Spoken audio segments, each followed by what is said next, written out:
Good evening, नमस्कार, आदाब, सत श्री अकाल। आप सबका स्वागत है बियॉन्ड द हेडलाइंस में, जहां हम बात करते हैं सुर्खियों से हटकर और खबर की तह तक जाकर। तो आज शाम तक की खास सुर्खियां क्या हैं, सबसे पहले उस पर नजर डाल लेते हैं।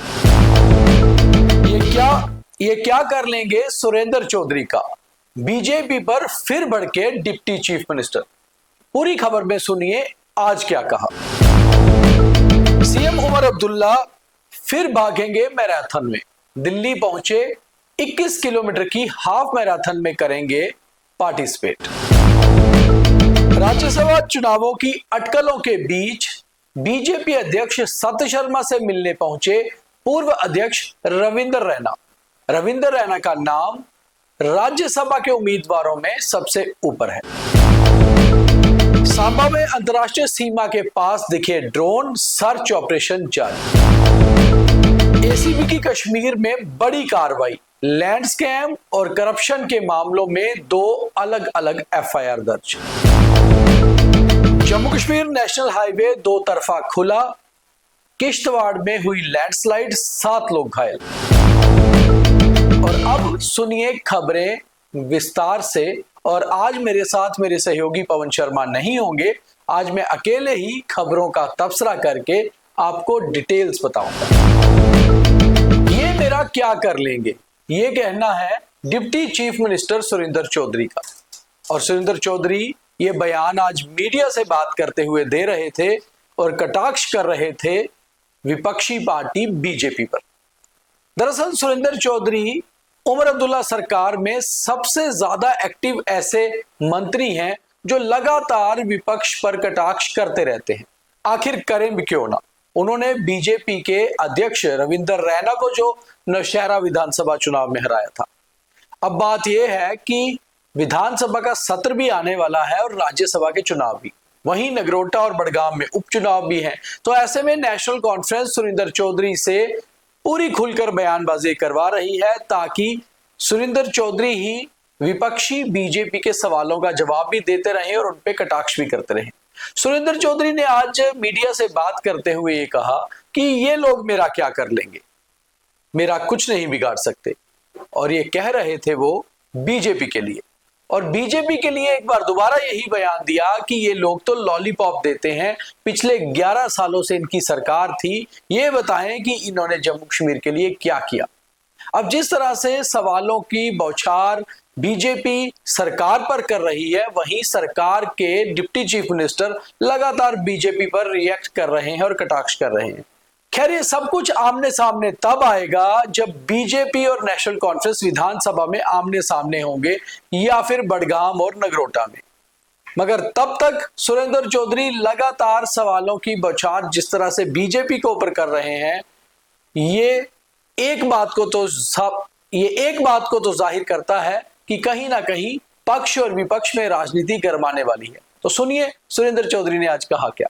सुरेंद्र चौधरी को क्या कर लोगे, क्या बिगाड़ लोगे। मैं कहता हूं कि आप लॉलीपॉप देते हो। मैं कहता हूं कि आपने 11 साल में पूरे जम्मू कश्मीर की तबाही की। मैं बोलता हूं कि जम्मू सूबे से जहां से आपने 28 सीटें ली, जब से उनको कहा गया कि ये लॉलीपॉप देते हैं ये बीजेपी वाले, तब से बड़ी उनको चिढ़ होगी। और ऐसे ऐसे लोग ऊपर के सामने आ रहे हैं बोलने के लिए जिन्होंने कभी कोई पंचायत इलेक्शन नहीं लड़ा। डिप्टी चीफ मिनिस्टर के बाद अब बात करते हैं चीफ मिनिस्टर की। दरअसल उमर अब्दुल्ला आज दिल्ली पहुंचे और इस बार वो दिल्ली एज ए स्पोर्ट्समैन के तौर पे पहुंचे। उमर अब्दुल्ला रनिंग भी करते हैं और मैराथन में पार्टिसिपेट भी, फिटनेस फ्रीक भी हैं। तो उमर अब्दुल्ला आज दिल्ली पहुंचे जहां वो कल एक 21 किलोमीटर लंबी हाफ मैराथन में पार्टिसिपेट करेंगे। उन्होंने बाकायदा अपना टैग भी लिया और वहां जाकर जो जरूरी दस्तखत होते हैं, जरूरी डॉक्यूमेंटेशन होती है, रजिस्ट्रेशन, वो भी की। अब उमर अब्दुल्ला कल 21 किलोमीटर की मैराथन में कितने समय में पूरा करते हैं ये तो कल पता चलेगा। मगर उमर अब्दुल्ला का रिपोर्ट कार्ड 16 अक्टूबर को आ जाएगा, जब उन्हें 1 साल होगा। उस रिपोर्ट कार्ड का उसके ऊपर किस तरह की सवालों की विचार विपक्ष करता है, ये सारा कुछ साफ होगा विधानसभा सत्र में। राज्यसभा चुनावों की अटकलें इस दिनों जम्मू कश्मीर में पूरी तरह से गरमाई हुई हैं। नेशनल कॉन्फ्रेंस ने अपने 3 उम्मीदवारों के नाम घोषित कर दिए हैं। चौथे के बारे में अभी विचार चल रहा है कि कांग्रेस के पास जाएगा, नेशनल कॉन्फ्रेंस के पास रहेगा। मगर बीजेपी ने अभी तक अपने उम्मीदवारों की सूची जारी नहीं की है और अटकलें लगातार लग रही हैं कि आखिर कौन होगा। ऐसे में बीजेपी के प्रदेश अध्यक्ष सत शर्मा को मिलने पहुंचे पूर्व अध्यक्ष रविंदर रैना। बहुत कम समय ऐसा होता है कि रविंदर रैना और सत शर्मा एक साथ दिखाई दे, मगर आज बैठक भी हुई, हंसी मुस्कुराहट भी हुई और गपशप भी लगी। मगर चर्चाएं यही हो रही हैं कि रविंदर रैना कहीं ना कहीं रेस में उम्मीदवारों की सबसे ऊपर हैं और इसी सिलसिले में आज की बैठक भी हुई। अब कुछ ही दिनों तक नाम सामने आ जाएगा, क्योंकि आज 11 अक्टूबर हो गई, 24 को चुनाव है और उसके कुछ दिन पहले तक ही सूची घोषित हो जाएगी। पाकिस्तान लगातार कोशिश करता रहता है कि भारत में गड़बड़ी फैलाई जाए, खास तौर पे जम्मू कश्मीर में। ऐसे में ड्रोन से हथियार और नशा तस्करी की कोशिश भी पाकिस्तान करता है। आज सांबा में ड्रोन दिखाई दिए, उसके बाद सर्च ऑपरेशन भी हुआ, मगर अभी तक आखिरी खबर मिलने तक पुलिस के हाथ कुछ नहीं लगा है। वहीं पुलिस और बीएसएफ पूरी तरह से अलर्ट है और स्थानीय लोगों को भी अलर्ट रहने के लिए कहा गया। एसीबी ने आज कश्मीर में 2 बड़ी कार्रवाई की। पहली कार्रवाई एक लैंड स्कैम को लेकर है जो श्रीनगर के पौश गुपकार इलाके में हुआ। इसको लेकर बहुत बड़ी मछलियों का नाम सामने आ सकता है और एसीबी ने एफआईआर दर्ज करने के बाद इन्वेस्टिगेशन शुरू कर दी है। दरअसल ये स्कैम 17 मरले जमीन का है, जिसके फॉर्ज डॉक्यूमेंट, फेक डॉक्यूमेंट बनाकर इस जमीन को किसी प्राइवेट पार्टी को बेचने की बात चल रही थी। एसीबी ने समय रहते कार्रवाई करके क्रिमिनल इन्वेस्टिगेशन शुरू कर दी है। वहीं दूसरी ओर एक पुलिस पर्सन को बड़गाम जिले में रंगे हाथों रिश्वत लेते हुए पकड़ा गया है। इस मामले में भी एफआईआर लग चुका है।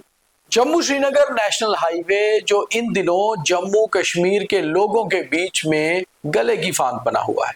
ना तो आप जम्मू से कश्मीर जा सकते हैं बाय रोड और ना कश्मीर से जम्मू, क्योंकि जगह जगह लैंडस्लाइड के बाद मड स्लाइड और उससे बंद पड़ा हाईवे। मगर आज एक अच्छी खबर आई एनएचए की तरफ से।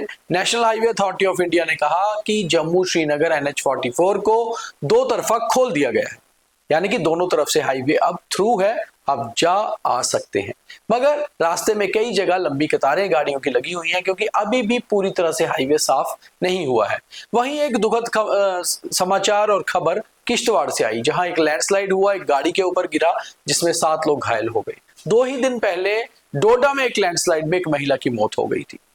तो ये लगातार जो बारिशें अगस्त और सितंबर में जम्मू कश्मीर में हुई हैं और अक्टूबर की शुरुआत में भी, कहीं ना कहीं उसका असर अभी भी ये दिख रहा है कि जगह जगह लैंडस्लाइड की खबरें आ रही हैं। खैर, आप अपना बहुत ख्याल रखिए, अपना बहुत ध्यान रखिए और त्योहारों को अच्छे से मनाइए। तो यही था आज का बीटीएच। अब देखिए थॉट ऑफ द डे, यानी कि आज का ज्ञान। तो आज का ज्ञान है कि व्यक्ति बनकर नहीं बल्कि अपना व्यक्तित्व बनाकर जियो, क्योंकि व्यक्ति तो एक दिन खत्म हो जाता है, मगर जो हमारा किरदार है, व्यक्तित्व है, वो सदियों सदियों तक रहता है। शख्स चला जाता है, उसका नाम रहता है, मगर इसीलिए नाम को ऊंचा रखिए, ऊंचा बनाइए और वो बनता है हमारे किरदार से। तो शायद आप समझ चुके होंगे कि एक व्यक्ति को अपने जीवन में व्यक्तित्व को मजबूत करना चाहिए। तो यही था आज का बीटीएच और आज का ज्ञान। बाकी खबरों के लिए द न्यूज़ रूम 24 आवाज देखते रहिए। बहुत धन्यवाद। जय हिंद।